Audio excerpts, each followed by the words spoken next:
Justement, aujourd'hui, on va continuer sur la quête de comprendre la sagesse positive basée sur les enseignements et les conseils du Rabbi. Aujourd'hui, on va voir ce rejet à 100% d'appeler un juif quelqu'un qui est loin. Il y a ce qu'on appelle un mouvement qui s'appelle Kiruv Rechokim, de rapprocher les gens lointains. On va voir comment chez le Rabbi, ça n'existait pas d'appeler un juif quelqu'un de loin, quelqu'un qui vient de loin. Parce que lui considérait que chaque juif est considéré proche. Il n'existe pas un juif lointain. N'importe quel juif, il est proche.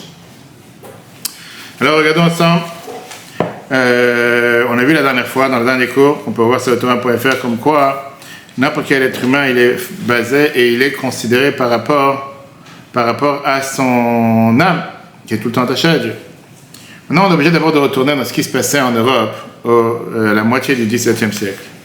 La vie juive, c'était une vie qui était très, très en danger. D'abord, il y a eu pas mal d'attaques, c'est-à-dire d'extrémistes, qui ont éradiqué beaucoup de communautés. Le peuple juif n'a pas réussi à se remettre de tout ce qui était les massacres de Khmelnytsky, dans lesquels ils ont été dans lesquels ont été tués des dizaines de milliers de juifs sur toute l'Ukraine, avec les attaques de Khmelnytsky. Après, il y a eu malheureusement ceux qui ont poursuivi le faux Mashiach, qui s'appelait Shabtai, qui à la fin, il s'est converti à l'islam. Et donc, c'était après, bien sûr, un coup dur pour le moral de tous les peuples juifs de l'Europe jusqu'à l'Afrique du Nord et jusqu'au Moyen-Orient.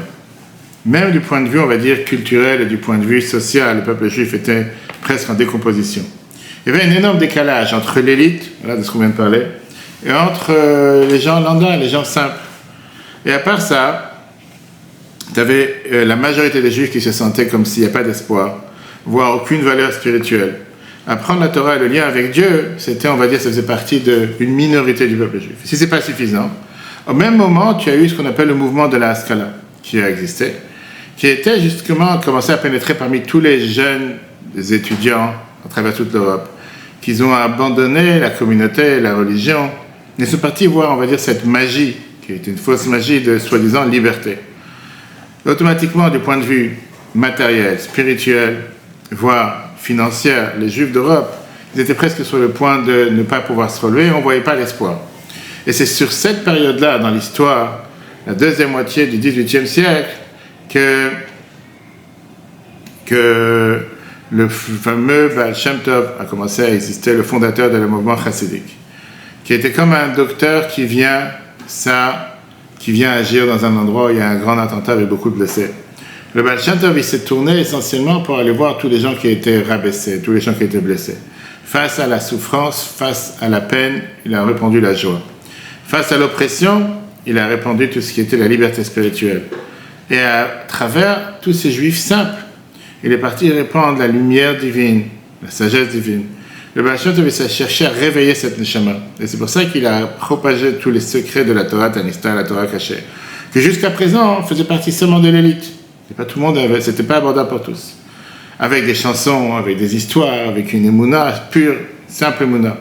Et où il allait, il essayait de transformer justement cette passion et cette lumière divine qui est à l'intérieur de chacun, qu'elle se réveille et qu'elle jaillisse pour tous. On avance à 200 ans plus tard, 1951, moins de 10 ans après la Shoah, quelques années après que les Juifs de tout le Moyen-Orient ont été renvoyés de leur terre. Et c'est là que le Rabbi devient Rabbi. Comme à l'époque du Baal Shem Tov, pareil, c'était une période où il y avait énormément de destruction, de bouleversement, les gens ils étaient troublés. Et il y avait une énorme dépendance du peuple juif. Les images de la guerre, de tout ce qui a été la délocalisation du peuple juif, a fait en sorte que les gens étaient totalement bouleversés. Et le peuple était vraiment comme une cendre qui restait de l'Holocauste. À part tous les bouleversements géopolitiques, il y avait aussi l'assimilation qui a pénétré parmi de nombreuses personnes du peuple juif.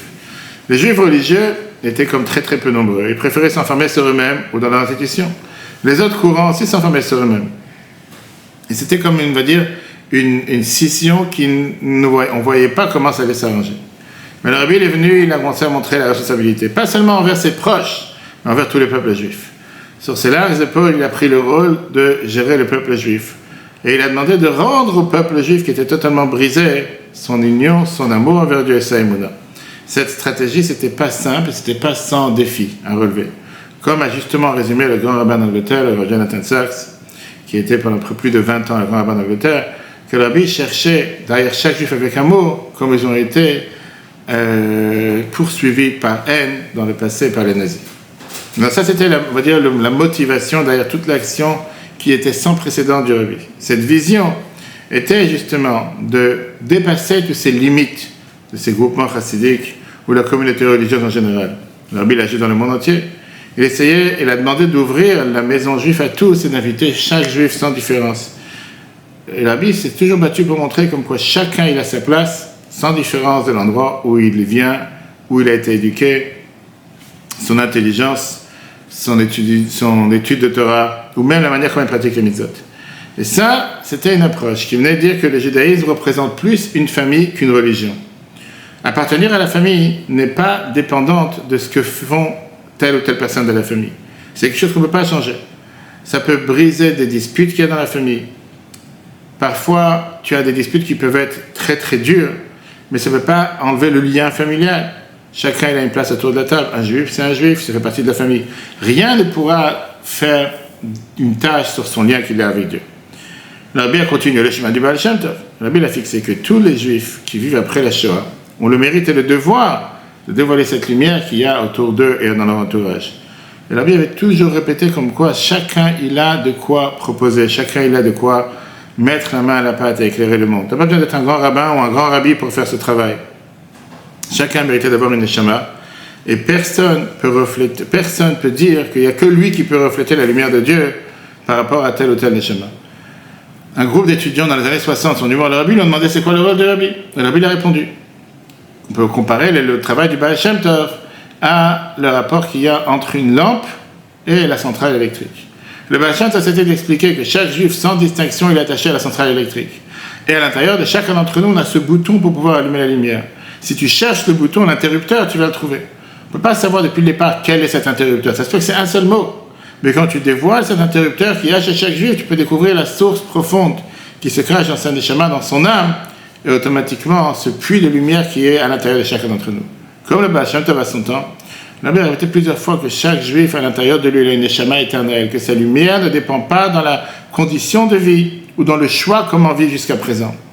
Nous sommes tous les enfants de Dieu et qu'à part Dieu, personne ne peut vraiment valoriser la valeur d'une neshama. C'était une fois, dans les dollars du dimanche, un dimanche après-midi, on était très chaud, on était 91, une femme âgée était dans la queue en train d'attendre avec patience, et avec elle attendaient des gens de tout bas pour recevoir une bracha du rabbi avec $1 qu'ils allaient donner à Tzaka. Quand c'est arrivé son tour, elle ne pouvait pas se retenir, et elle a dit, Rabbi, je suis là depuis 1 heure, je suis déjà fatigué. Toi, tu es là depuis quelques heures, comment tu ne te fatigues pas? À ton âge, 90 ans. Le rabbi qui a répondu, quand on compte des diamants, on ne se fatigue jamais. Le rabbi toujours cherchait à regarder à travers cette enveloppe extérieure. De pénétrer l'enveloppe intérieure, pas seulement l'enveloppe extérieure. La Mishnah nous dit dans Pirkei Avot, chapitre 3, qu'on va dire ce Shabbat, Da lifnei mi'atam et sage devant qui tu te tiens. L'explication, elle est, il faut savoir qu'il y a un Dieu sur terre. Mais le rabbi, il expliquait ça à travers l'expérience de chacun d'entre nous. Regarde la spiritualité de chacun. Regarde pas sur l'enveloppe extérieure ce que la personne peut paraître, ce qu'il fait ou ce qu'il ne fait pas, il pratique ou il ne pratique pas. Et la vérité, elle est que ça, c'est en réalité une des bases fondamentales de la chassidut depuis des centaines d'années. Comme cette fameuse histoire très connue avec Monier Yenson, qui était un commerçant de diamants du Rabbi Rachab, le 5e Rabbi de Chabad. Pendant une yichidut dans les danses privées avec le Rabbi Rachab, le Rabbi il a donné des louanges sur des juifs simples qui vivaient dans un de ses villages en Russie. Monier Yenson, il a dit, Rabbi, je ne comprends pas, c'est des gens qui n'ont pas l'air d'avoir quelque chose de particulier sur terre. Qu'est-ce que tu leur donnes tellement de louanges, comme si c'est les gens les plus importants sur terre? Ça va, c'est des gens qui sont simples. Je ne vois pas leur particularité, je ne vois pas leur spécificité. Le rabbi lui a demandé, écoute-moi, est-ce que tu as des diamants sur toi? C'est un diamanteur. Il avait un sac sur lui avec quelques diamants, il les met sur la terre devant le rabbi. Et il montre au rabbi les qualités spéciales de chacun de ces diamants. Le rabbi dit, écoute, je prends cette pierre, quelle est la spécialité de cette pierre? Je ne comprends pas, il n'y a rien de spécial pour moi dans cette pierre. Et le rabbi qui lui répond, pour avoir une connaissance dans les diamants, il faut être un compréhenseur, il faut avoir cette compréhension. Il faut savoir comprendre les diamants. En 2 mots, je m'excuse, monsieur le rabbin, mais qu'est-ce que vous comprenez dans les diamants? Moi, je suis professionnel, je les connais. Et lui a répondu, pour comprendre les qualités d'une neshama, il faut être aussi quelqu'un qui est un grand connaisseur. On dit, bon, toi, tu ne vois pas la spécialité de n'importe quel neshama, une neshama simple. Moi, je vois la spécialité. Maintenant, la réalité, c'est que c'est tellement plus facile de voir le superficiel. Telle personne, il fait ce qu'il faut dans la religion, telle personne, il ne fait pas. Mais un juif, comme un diamant, il peut parfois être recouvert de boue et de terre de manière extérieure, en réalité éclairé avec une lumière intense, mais qui est cachée. Et la manière comment on regarde l'autre va pas mal de fois fixer qu'est-ce qu'on va voir sur lui. Et donc, c'est à nous de se dire, est-ce que je préfère regarder son enveloppe superficielle ou je préfère regarder son étincelle interne? Dans nos jours, quand tu parles à quelqu'un et tu demandes est-ce que tu es religieux, qu'est-ce qu'il te répond? Qu'est-ce que ça veut dire être religieux? Il dit, est-ce que tu fais attention à faire tel ou tel mitzvah, ou est-ce que tu connais tant de Torah, etc. Les actions de l'homme vont le montrer, est-ce qu'il est lié à Dieu ou pas. La Torah du Rabbi, elle nous montre comment on doit mettre au centre la neshama. Bien sûr qu'étudier la Torah et faire les mitzvot nous aide à exprimer ce lien profond qu'il y a entre l'homme et Dieu, entre l'homme et son ami. Mais c'est pas ça qui crée ce lien. Même s'il y en a qui ne pensent pas comme ça n'existe pas un juif mauvais. Il y a différents niveaux dans ce qu'on appelle faire du bien, mais on a le devoir de tout faire pour le dévoiler. Le fait de fixer que chaque juif, même quelqu'un qui n'a pas cette connaissance toranique, qui n'a pas l'expérience de faire des mitzvot, ou qui ne fait pas attention à faire des mitzvot, lui aussi doit être assis au début de la table. Ça, c'était une des pierres fondamentales, une des pierres, je veux dire, une des bases fondamentales de tout ce qui était cette résurrection spirituelle que le Rabbi nous a donnée. Et avec ça, le Rabbi s'est tourné à chaque juif. Même les juifs qui se disaient et qui écrivaient au Rabbi, je suis un juif laïque, on appelle en hébreu chiloni. Le Rabbi dit, je ne peux pas supporter ce terme. Qu'est-ce que ça veut dire un juif laïque? Vous êtes lié avec cette tradition ancestrale, avec ces fondations éternelles du judaïsme. Ça se trouve à l'intérieur de vous. Ça attend d'être dévoilé. Et comme ça, il a réveillé des centaines de milliers de juifs à travers la planète pour la Emouna, vivre avec une vie juive dans la deuxième moitié du XXe siècle. Ça, c'était le message qui donnait le pouvoir et surtout de l'espoir à tellement de gens qu'ils ont comme ça retrouvé le chemin vers la Torah. Parce que la Emouna était à l'intérieur de tout ce qu'il était demandé, c'était d'allumer la lumière. Une fois, la Bible a dit à un journaliste qui s'appelait Gershon Kretzner que depuis tout le temps, Chabad a toujours cru que ça n'existait pas un juif, même celui qui a ses propres yeux est très loin, ou loin du judaïsme, qui n'est pas caché à l'intérieur de lui un point positif, une mitzvah, qu'avec sa nature ou sa tendance à vouloir avancer. Alors c'est important de pouvoir savoir quel est le point positif qui se trouve dans le neshama de chacun pour faire évoluer le monde dans un monde meilleur. Et ça, c'était les bases que la Bible a mis en application pour tous les décennies à venir. Il y a une fameuse histoire qu'on a racontée plusieurs fois. George Rohr, qui est un homme merveilleux, un des plus grands philanthropes en Amérique, et qui participe avec des dizaines et des dizaines de millions de dollars par an de Zakar. Quand il était une fois dans le passage, dans les dollars du dimanche, c'était dans les années 90, il raconte comment il est rentré, et il a voulu être tellement fier de dire à lui qu'il a organisé dans son bureau à Manhattan un office de Rosh Hashanah pour 200 juifs qui n'ont aucun antécédent juif, qui n'ont aucun background, qui viennent de nulle part. Donc lui, il s'attendait que quand il dit ça dans les dollars du dimanche, il y a des gens qui Rosh Hashanah vont travailler. Il a dit qu'au moins qu'ils viennent faire une office, et après, bon, ils vont continuer.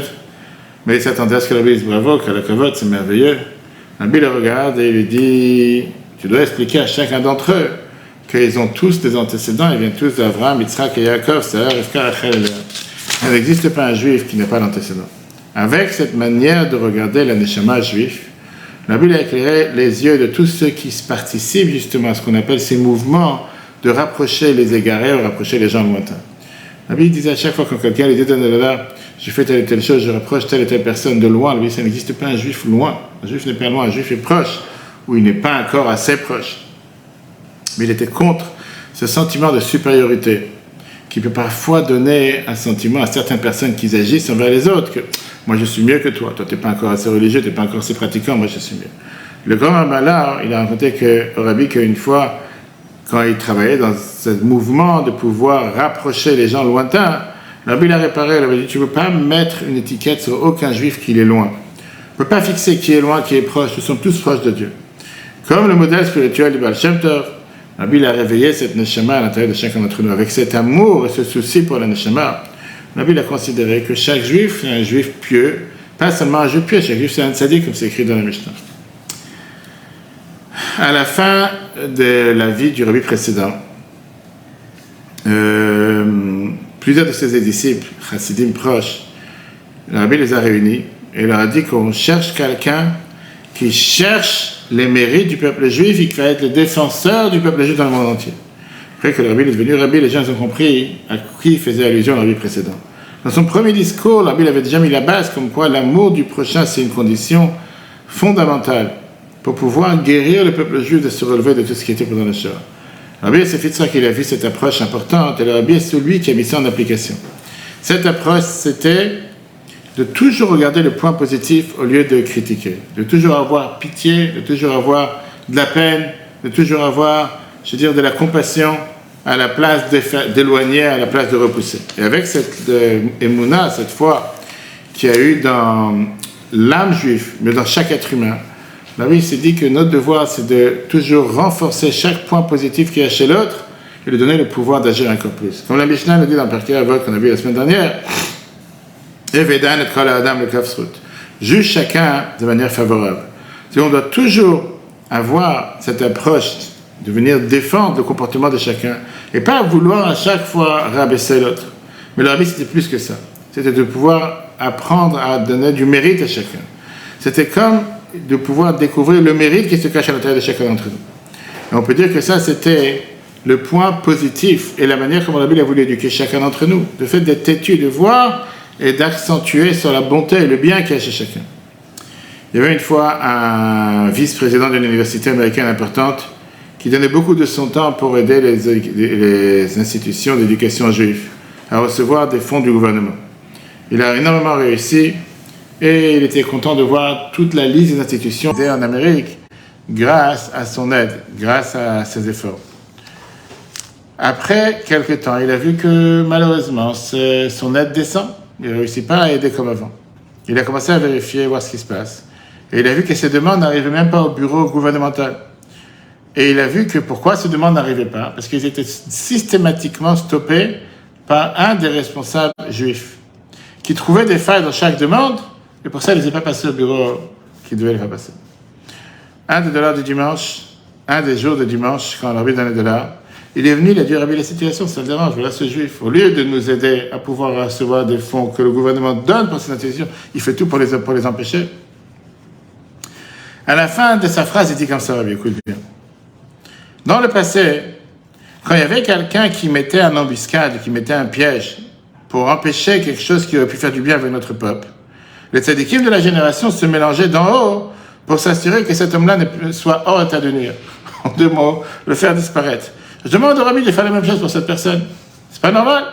Fait quoi, je me bats, j'essaie de tout faire, et comment ça se fait que cette personne est déjà... Le rabbi, il écoute. Le rabbi, il répond comme ça. Ça se peut qu'il y a quelqu'un que d'après ce que tu imagines, ce que tu vois, il lui manque 90% de tout ce qui est de ses mérites et son bon cœur. Mais néanmoins, rappelle-toi que cette personne, elle a encore 10% de quelque chose de bien.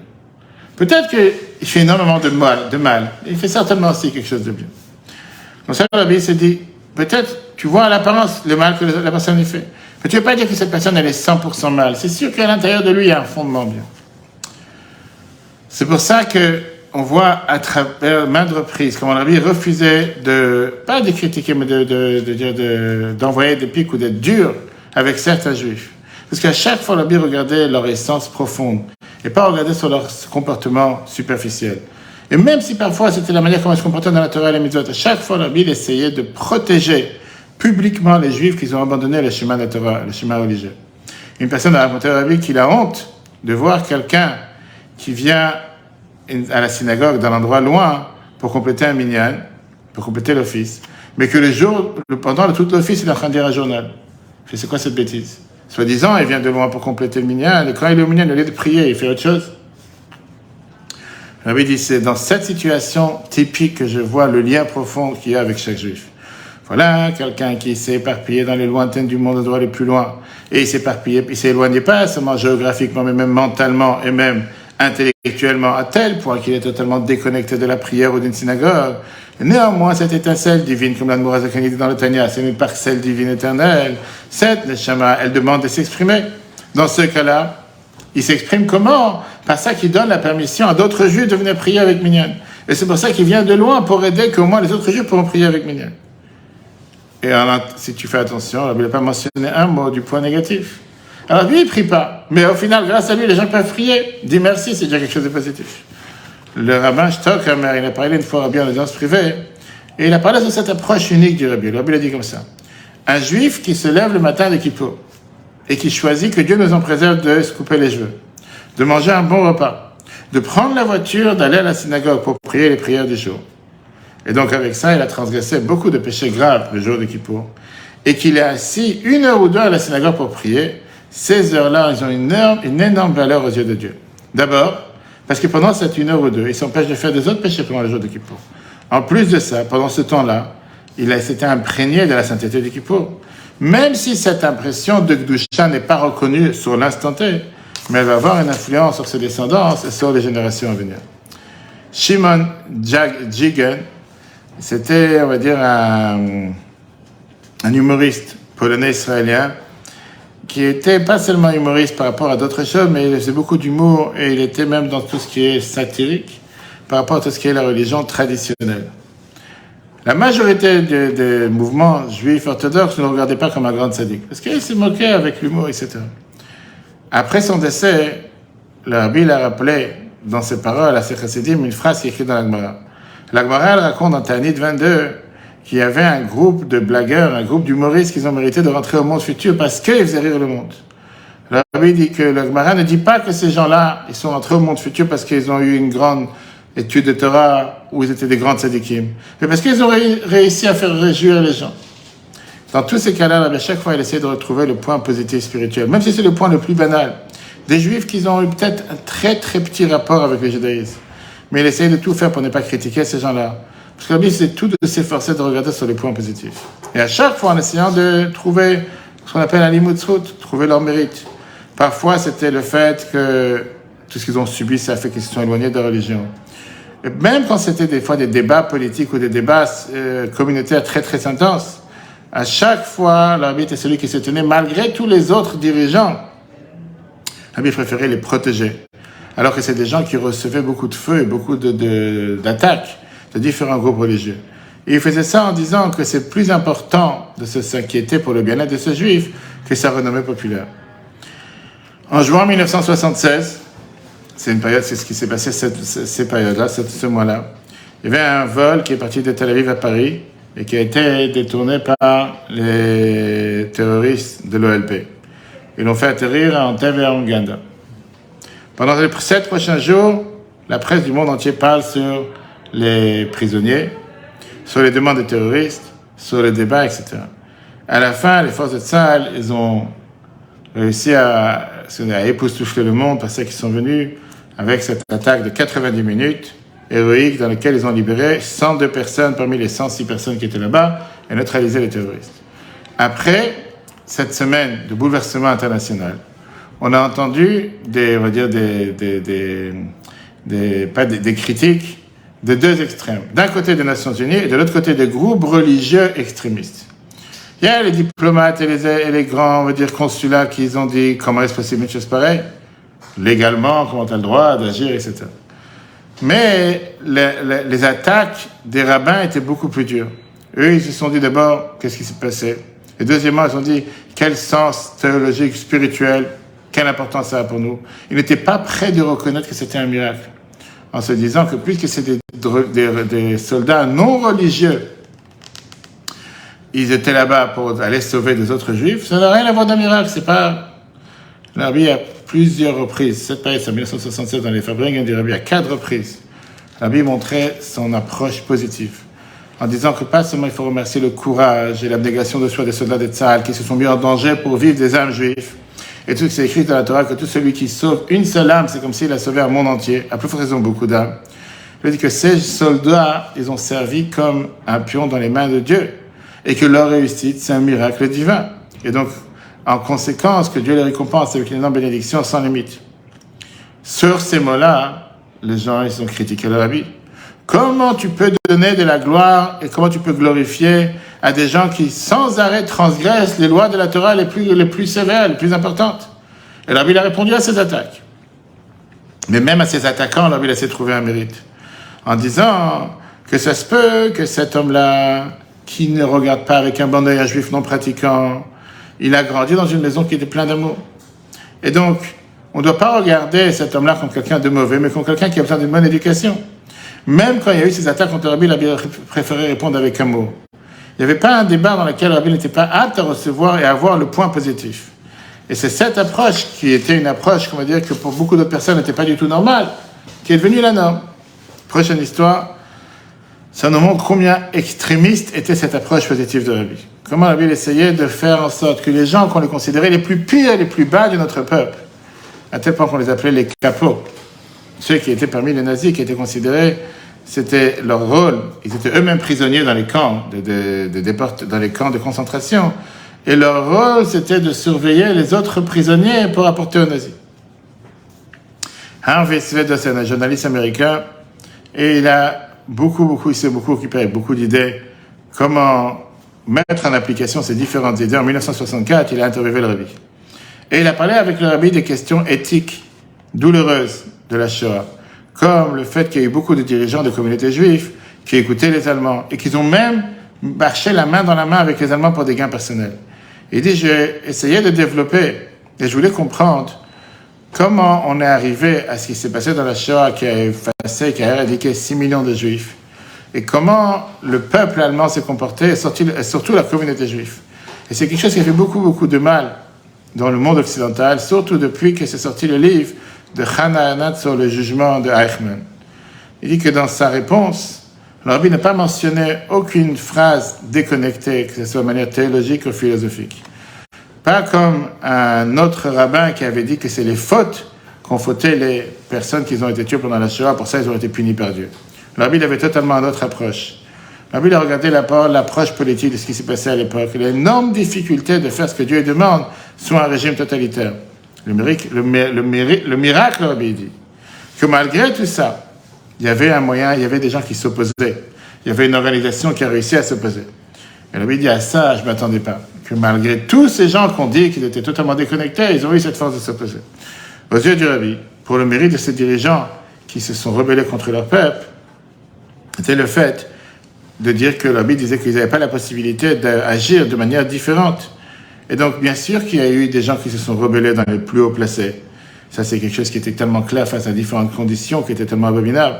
Le Rabbi dit, ce qui était étonnant, c'est qu'il y en a qui ont eu la possibilité de se rebeller, d'être contre. Et c'est dans ces forts-là qu'il faut se placer. Et avec ça, le Rabbi dit, à chaque fois qu'il avait une question, à la place de regarder sur l'aspect négatif, il regardait sur l'aspect positif.